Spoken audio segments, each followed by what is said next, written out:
প্রদোষ চন্দ্র মিত্র। তাহলে ঠিক করবেন কোথায় যাবেন?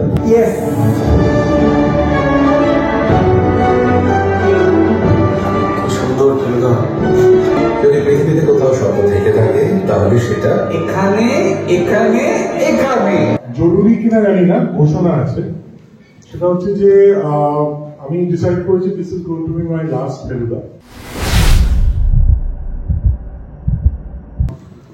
ফেলুদা তপসে জটায়ু তাদের ফেমাসে দেখে নেব। ফেলুদা টোটা রায়চৌধুরী, তপসে গল্পমিত্র এবং জটায়ু অনিমা চক্রবর্তী। এবং দুটি খুব গুরুত্বপূর্ণ চরিত্রে আমি ডেকে নেব রজতাভ দত্ত, আমাদের সবার প্রিয় রানীদা, এবং আমার খুব খুব প্রিয় অভিনেতা ঋদ্ধি সেন।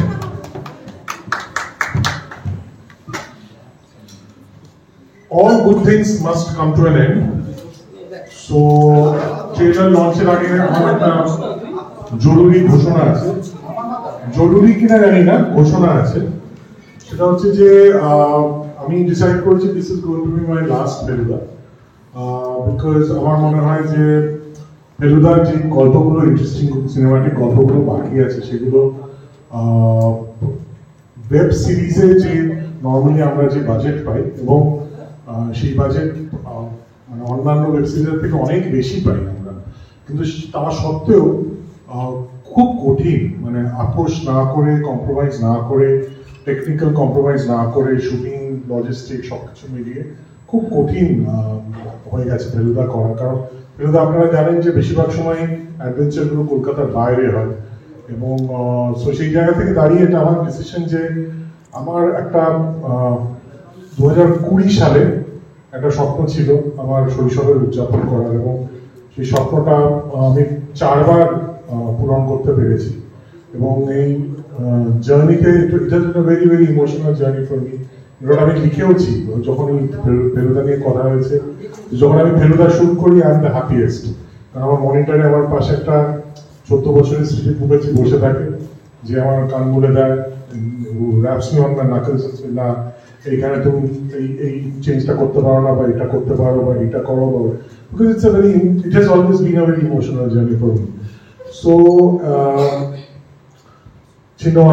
ছিন্নমস্তর অভিশাপ, যতকাণ্ড কাঠমান্ডুতে, দার্জিলিং জমজমাট, এবং ফাইনালি ভূস্বর্গ ভয়ঙ্কর। সো এই 4টে ফেলুদা করে আমি আপাতত টাটা বাই বাই করে চললাম, এবং it has been a lovely lovely journey for all of us. সেই নিয়ে অবভিয়াসলি আমি টোটাল কাছ থেকে শুনবো, বাকিদের কাছ থেকে শুনবো। Hopefully the next Feluda buff comes and takes on the baton, এবং ফেলুদা এবং যেন চলতে থাকে, ফেলুদার গোয়েন্দাগিরি যেন সিজনের পর সিজন চলতে থাকে। আমি বিদায় নিচ্ছি ফেলুদা বানানো থেকে। সো টোটা, তুমি কিছু বলো?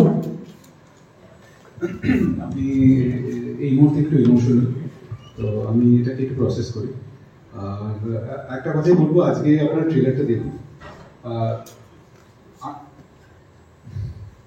সৃজিত ছাড়া আমাকে কেউ ফেলুদা হিসেবে কোনোদিন সুযোগ দিত না, এটা 100% শিওর। ও ছিল বলে আমার একটি মাত্র স্বপ্ন ছিল অভিনেতা হিসেবে, সেটা পূরণ হয়েছে। ও যদি না থাকতো, এই স্বপ্নটা নিয়েই আমাকে হয়তো চিতার প্রবেশ করতে হতো। আজকে যখন ও বলছে করবে না, সেটা আমি ঠিক আছে, আমি ট্রেলারটা দেখে আমি সবকিছু করে আমি প্রসেস করে নিই পুরো বিষয়টাকে।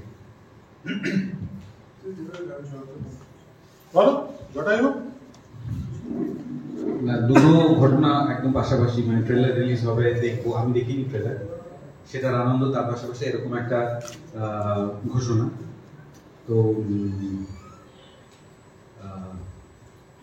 অ্যাকচুয়ালি এটা খুবই ওয়ান্ডারফুল এক্সপিরিয়েন্স এন্ড জার্নি আমার জন্য এবং আমাদের সকলের জন্য।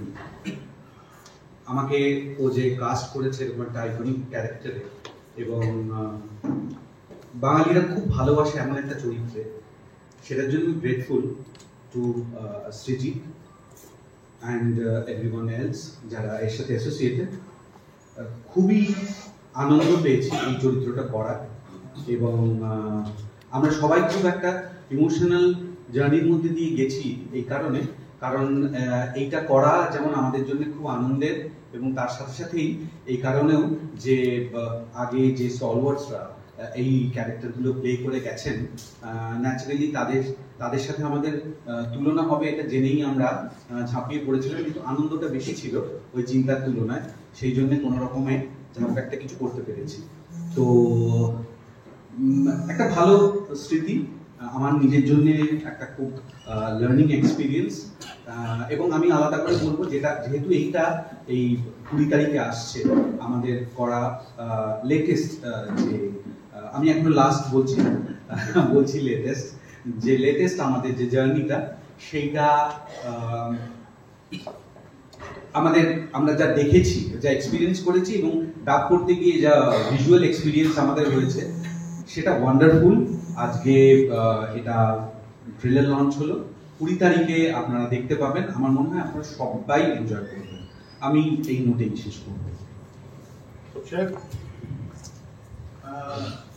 আমাদের সবার জন্যই, যেমন অনির্বাণদা বলছিল, আমার জন্য it has been a very emotional journey. আমি নিজে বড় হয়েছি এই তোপসের চরিত্র করতে করতে, and I will be forever grateful to our captain Sujit Mukherjee for choosing me as তোপসে। এটা কোনোদিন আমি ভাবতেও পারিনি, তারপরে হঠাৎ করে একদিন দেখেছি এটা রিয়ালিটি হয়ে গেছে, এবং সেটার জন্য আমি চিরকৃতজ্ঞ থাকবো।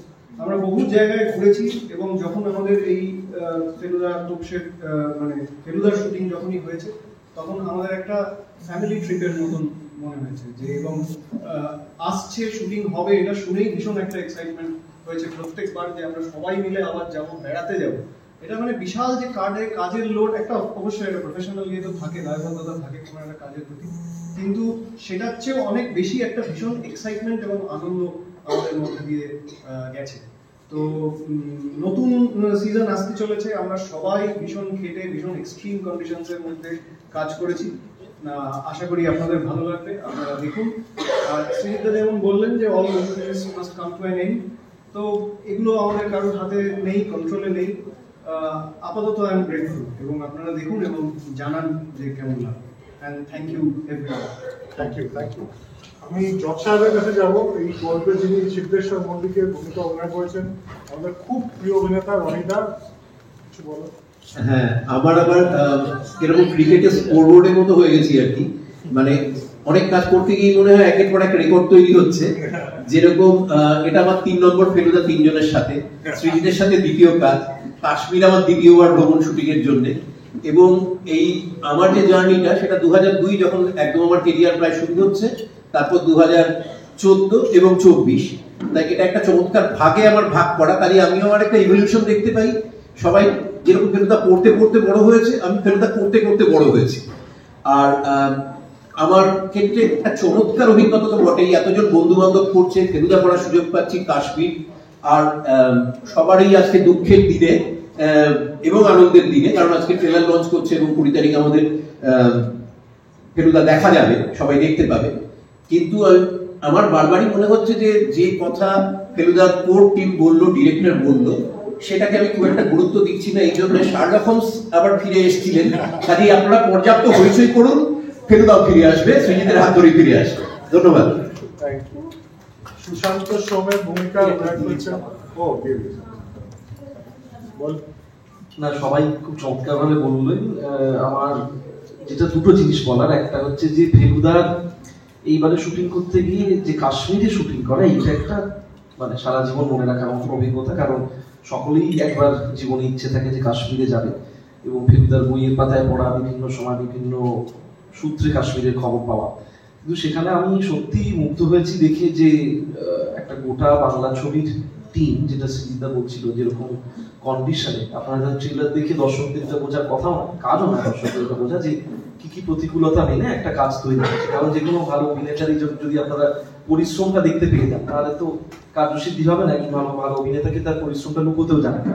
সেরকম ভাবে এই গোটা টিমটা চমৎকার ভাবে প্রতিকূলতাটাকে লুকিয়ে যেভাবে কাশ্মীরে শুটিং করেছে, সেটা আমি বলছি এটা বিরল অভিজ্ঞতা। আমরা এটাই যদি বম্বে তৈরি করতো, আমরা ভাবতাম যে ওরে বাপরে বাপ, সাংঘাতিক একটা কাজ করেছে। কিন্তু বম্বের হাফের হাফ ইনফ্রাস্ট্রাকচারে একটা গোটা ক্রু কি সাংঘাতিক একটা পরিবেশের ভেতরে শুটিং করেছে, যেখানে ভূস্বর্গ সত্যি ভয়ঙ্কর আক্ষরিক অর্থে। কারণ দূর থেকে দেখলে লোকের মনে হয় বাহ, কাশ্মীর বেড়াতে যাচ্ছি, শুটিং করছি, দারুণ ব্যাপার। কিন্তু আসলে শুটিং সেরকম নয়।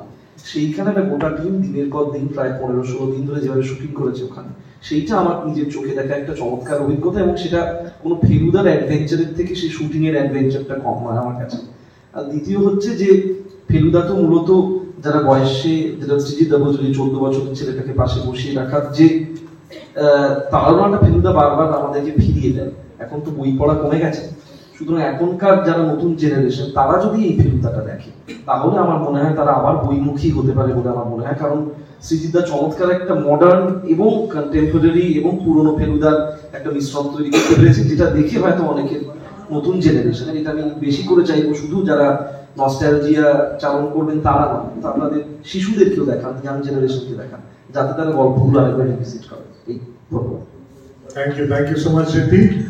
শেষে এইটুকুই বলবো, সুনীল গাভাস্কর খুব সুন্দর একটি কথা বলেছিলেন, it's better to retire when you are asked why rather than when. So it's best to quit at the top, এবং টপ কথাটা আমি শুধু ভৌগোলিক অর্থে বলছি না, কারণ কাশ্মীর এবং কারণ ভূস্বর্গ। If you look at the visuals, you will find that it's very difficult to match these visuals. ভূস্বর্গ ভয়ঙ্কর is visually a spectacular film. আমি ফিল্মই বলছি কারণ I always make it like a film. এবং যেহেতু আমি ফিল্মে বানানোর পারমিশন পাইনি এবং আমার মনে হয় কোনোদিন পাবো, এবং ওয়েব সিরিজে করার মতো মানে আমাদের সেই বাংলা ওয়েব সিরিজের সেই আর্থিক ফ্রিডম এখন আমরা পাইনি। So I think it's best to quit at the top with visually spectacular series like ভূস্বর্গ ভয়ঙ্কর। Hopefully আপনাদের সবার খুব ভালো লাগবে, এবং যেটা রনিদা বললেন অতি অবশ্যই ফেলুদার গোয়েন্দাগিরি সিজন 3 ডেফিনেটলি আসবে, সিজন 4ও আসবে, আসতেই থাকবে, কারণ বাকিরা এদিক ওদিক চলে যায় কিন্তু ফেলুদা এবং ফেলুদারা থেকে যায়, এটাই আমাদের সবার ইচ্ছে, এরকম ভাবেই হোক। সো এবার আমরা একটু ট্রেলারটা দেখে নিই। Thank you. বিনোদন জগতের সব খবরাখবর সবার আগে পেতে সাবস্ক্রাইব করুন বিনোদন চিত্র ইউটিউব চ্যানেল, আর পাশে থাকা বেল বাটনটি ক্লিক করতে ভুলবেন না।